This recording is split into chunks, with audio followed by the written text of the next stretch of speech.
Bom dia, mais um domingo, né? Na presença do Senhor, que nós tenhamos um domingo abençoado, né? Cultuando ao Senhor, estudando um pouquinho também sobre a sua palavra e que Ele nos guie e nos abençoe.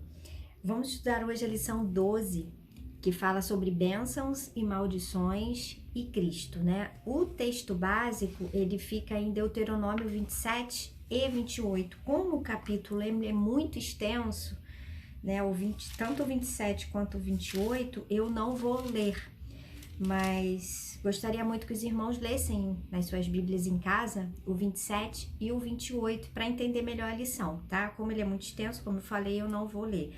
O 27 fala mais sobre as maldições e o 28 fala sobre as bênçãos decorrentes da obediência e fala os castigos da desobediência. Então é isso que a gente vai focar hoje.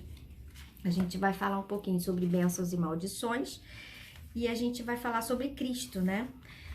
Vamos lá então, olha, a introdução diz assim: desde Gênesis 1, o Pentateuco nos ensina que um dos propósitos mais presentes de Deus para o homem é abençoá-lo. Então, o propósito de Deus, né, desde lá do início da Bíblia, Gênesis, Êxodo, Levítico, né, que é o Pentateuco, fala que um dos propósitos mais presentes de Deus para o homem é abençoá-lo, né? O Deus quer nos abençoar. A gente é que muda, né, no meio do caminho as coisas e acontecem a desobediência e com isso acarreta, né, aquelas coisas ruins que a gente não quer para as nossas vidas, mas por causa do pecado e da desobediência a gente acaba cometendo e são consequências, né, de uma vida que não segue, né, o que Deus direciona para que nós façamos. Vimos também o Senhor executando seu juízo contra os ímpios e vimos aqueles que, desviando-se dos seus caminhos, uniram-se para praticar o mal. Ao chegar à conclusão de Deuteronômio, vemos bênção e maldição como partes integrantes da aliança de Deus com o seu povo, né? Lá a gente vê muito sobre Moisés, Josué, né? As bênçãos e as maldições que ocorreram naquela época. O ensino desses capítulos, no caso aqui o de Deuteronômio 27 e 28, ajuda a compreender o compromisso que devemos ter com Jesus e o Evangelho e quais os efeitos do nosso relacionamento com Deus na vida diária. Esses efeitos é que eu falei lá no início, né? Deus quer nos abençoar, mas os efeitos, né, de não ter um relacionamento bom com Deus, né, que é o que Ele quer de nós, esses efeitos é que causam as maldições, né, acarretam coisas desagradáveis no decorrer da nossa vida. O ponto 1 fala sobre a lei para a nova geração. Quando desceu do Monte Sinai, Moisés reuniu o povo de Israel e, por meio de um ritual de leitura da lei e aspersão de sangue, celebrou a aliança entre o Senhor e o povo. Ali, eles se comprometeram a fazer tudo o que o Senhor ordenasse, né? Houve um compromisso ali.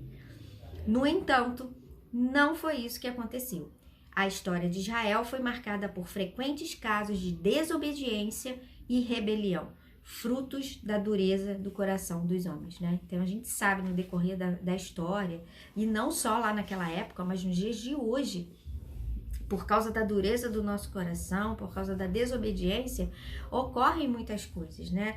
A gente às vezes fica se perguntando, por que eu tô passando por isso? Por que tá acontecendo isso comigo? Muitas vezes pode ser fruto de uma desobediência, pode ser fruto de contrariar o coração de Deus, né? Você não está fazendo a vontade dele. Então, isso muda totalmente a nossa caminhada, né? E lá atrás não aconteceu diferente. A história de Israel foi marcada por frequentes casos de desobediência e rebelião, frutos da dureza do coração do homem. Quando o homem tem um coração duro, enrijecido, né, que não está disposto a mudanças, ao perdão, né, essa dureza de coração faz com que nós desobedecemos e isso se torne uma rebelião, né? Isso é muito perigoso, por isso que a gente tem que estar sempre lendo a palavra de Deus, estudando a palavra de Deus, né? Interagindo com Deus, que Ele é o nosso amigo, nosso fiel, né? Que não nos abandona nunca, a gente pode contar com Ele em todas as horas. Então a gente precisa ter esse contato íntimo, mais íntimo com Deus, tanto com a sua palavra, quanto com a oração, que é o momento que nós falamos com Ele, né? Então a gente precisa disso para a gente poder conseguir andar no caminho da obediência. As escrituras são a chave do nosso relacionamento com Deus, foi o que eu acabei de falar, né? A Bíblia, né? As escrituras é a chave, ela é a chave do nosso relacionamento com Deus, que é o momento em que Deus fala conosco. Em torno dela, nos reunimos e temos comunhão com Deus e uns com os outros, né? Quando a gente lê a Bíblia sozinho em casa, a gente está tendo um relacionamento ali somente com Deus, com mais ninguém. Mas quando a gente cultua Deus em culto público, né? Que a gente vai na igreja cultuar a Deus, ou num ar livre, ou na casa de alguém, em conjunto com outros irmãos, nós temos também, além da comunhão com Deus, a comunhão com os outros. Isso é muito importante, Deus se agrada disso, né? É muito interessante ver como a aliança perdura de geração em geração. O Senhor não se esquece de suas promessas e concede sua misericórdia até 1000 gerações daqueles que o amam e guardam seus mandamentos. Os pecados de uma geração não fizeram que a geração seguinte deixasse de ser chamada de povo de Deus.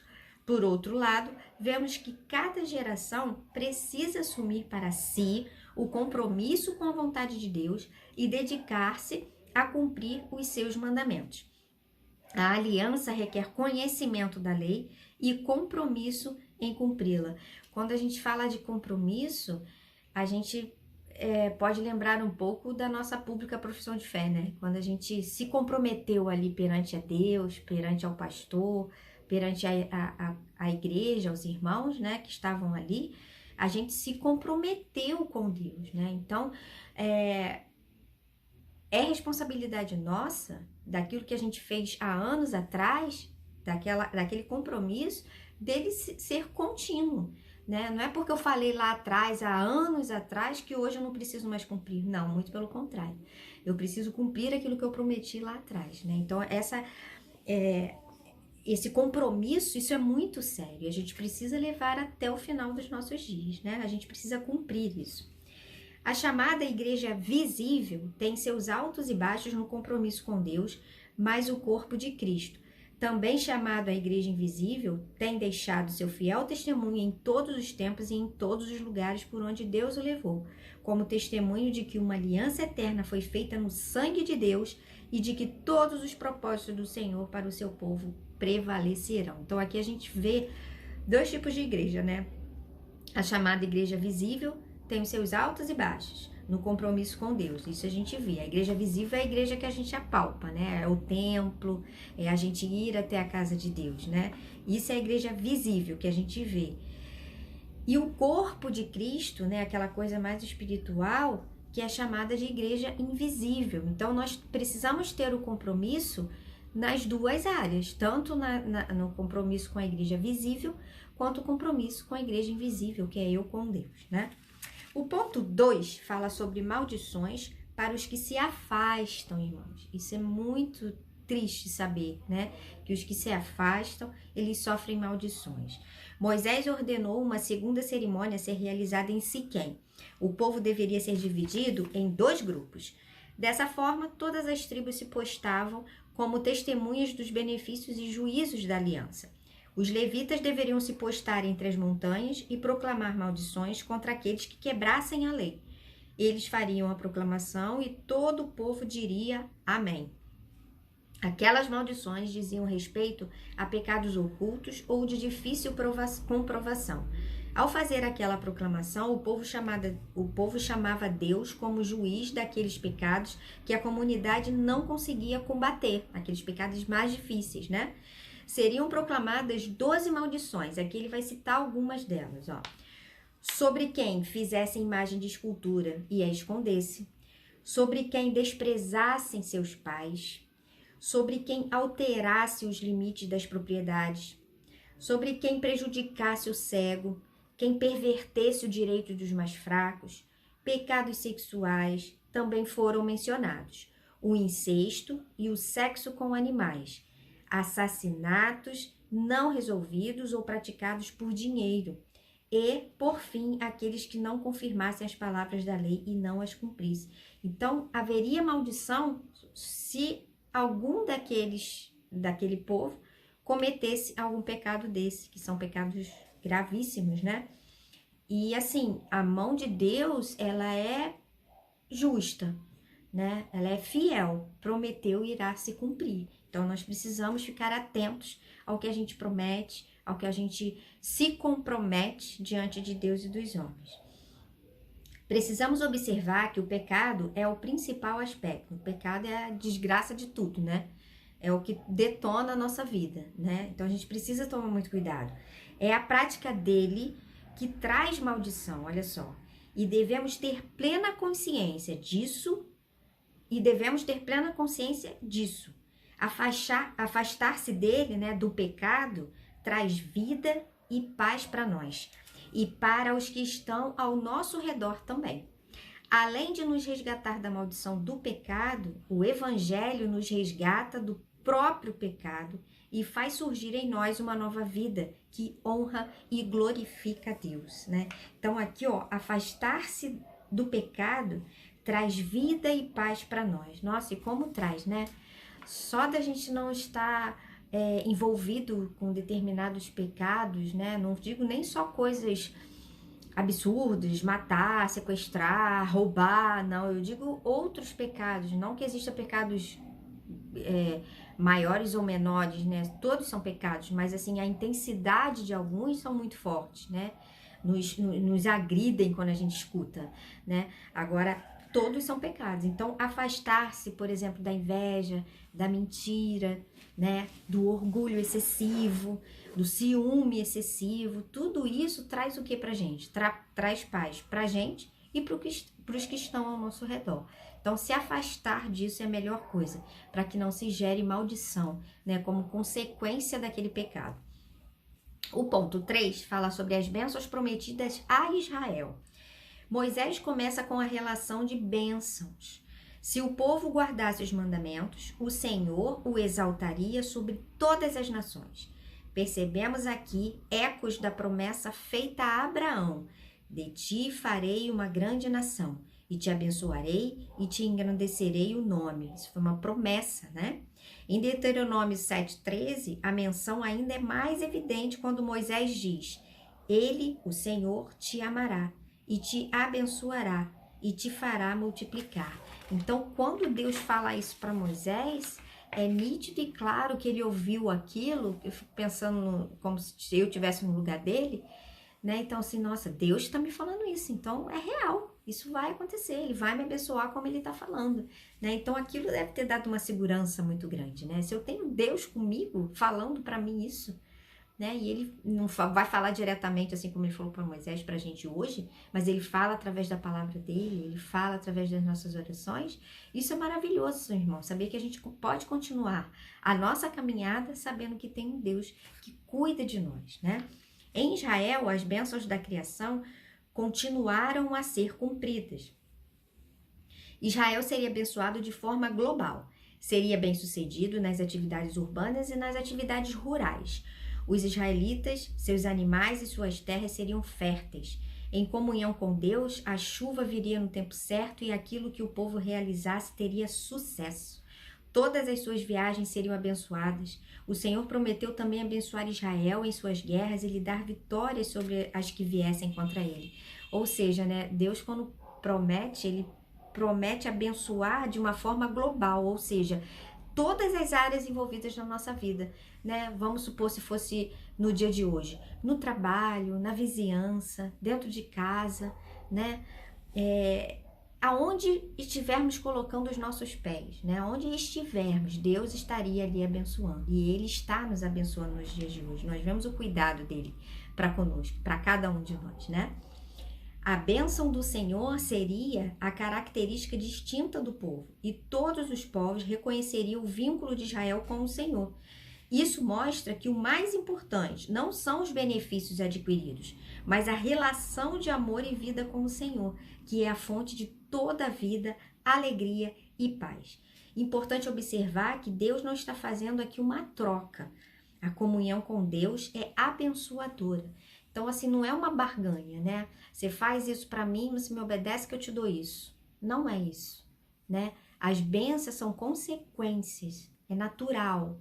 né? Que as coisas aconteçam na nossa vida se a gente for obediente à palavra de Deus. E eu falo isso, irmãos, não querendo dizer que em nenhum momento da sua vida, por você ser obediente, você não vai passar por dificuldade, por aflição, por tristeza, né? Às vezes a gente precisa passar por determinadas situações para a gente aprender, para a gente crescer, para a gente amadurecer, ter experiência para contar para aqueles que são mais novos, né? Então, isso é consequência de uma vida mais direta com Deus, obediente à palavra de Deus, né?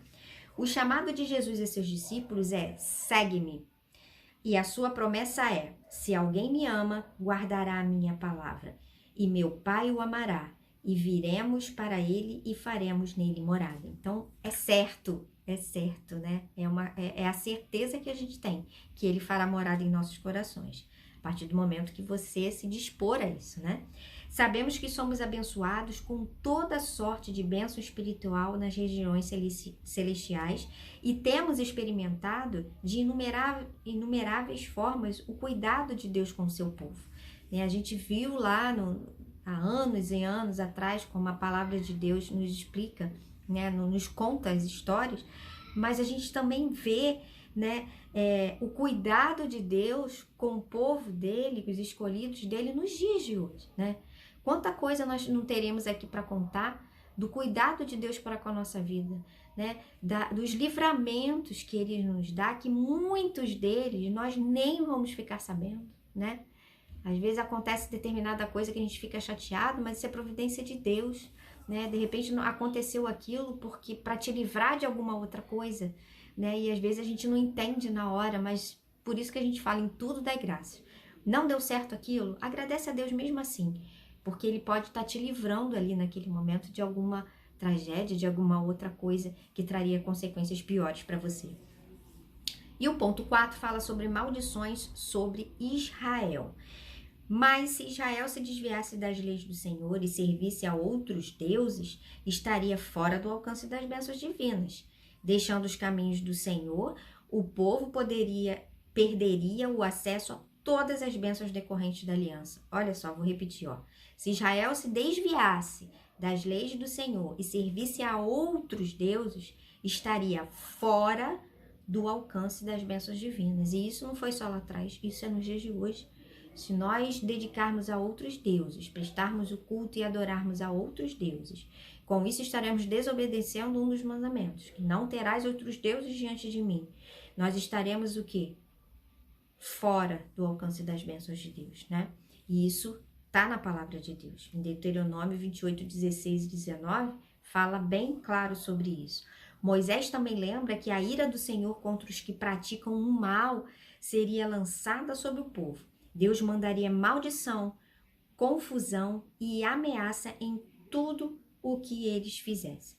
Israel pereceria, porque não há ninguém que possa resistir à ira do Senhor. Irmãos, a ira de Deus deve ser terrível, né? Porque ele prometeu, ele cumpre. Então, se ele prometeu e você não cumpriu, você não está cumprindo o seu papel com Deus, né? A hora que a ira dele, não que ele seja um Deus vingador, um Deus com ódio, né? Que Deus é amor, Deus não é ódio, não é raiva, não é nada disso. Mas a partir do momento, né, que a gente sai do que ele quer que nós façamos, a gente entristece o coração dele, desobedece, né, a ira do Senhor pode nos alcançar. E isso aqui está falando que ninguém foge à ira do Senhor. A disciplina do Senhor visa ao aproveitamento e a nossa participação na sua santidade. Ela produz fruto pacífico e de justiça. Mas pior ainda será a condição daqueles que rejeitarem o evangelho, né? Pior será, aqui está falando. Serão lançados aonde? Nas trevas, onde há choro e ranger de dentes. Então, o pior disso tudo que a gente está falando será a condição daqueles que rejeitarem o evangelho. O que terá para eles na vida eterna? Eles vão passar a vida eterna deles aonde? Aonde tem fogo e enxofre? No inferno, né? Muitas pessoas falam: o inferno não existe, o inferno já é aqui. Irmãos, o inferno não é aqui. O inferno é muito pior do que a nossa mente pode imaginar, né? A gente, só de tentar pensar no sofrimento, na dor, na angústia, que será eterna, dá arrepio, dá medo, dá medo. Não que a gente deva aceitar o evangelho por medo do inferno, né? Não é isso. A gente tem que aceitar o evangelho e precisa ter ele no nosso coração e andar nos caminhos do Senhor por amor a Deus, não por medo, né? Mas por amor a Deus. Serão atormentados de noite por toda a eternidade no lago de fogo e enxofre, né? Que é o inferno, que é prometido para aqueles que rejeitaram o evangelho. Muitos vão dizer nesse dia, né, que a gente vai prestar conta, fala, não, Senhor, mas eu não matei, eu não roubei, né? Eu obedeci meus pais, eu fiz tudo conforme a tua palavra, né? Mas ele vai dizer que não nos conhece, né? Que apartai-vos de mim para o fogo eterno, né? Então não basta só não ter feito algumas coisas. Nós precisamos crer no Senhor Jesus, ser batizados, né? E obedecer e andar nos caminhos do Senhor. A conclusão fala o seguinte, ó, o crente hoje reconhece o seu pecado e se lembra de Jesus, porque o pecado que o mataria levou Jesus à cruz, né? Ele se fez cruz, né? Ele se sacrificou por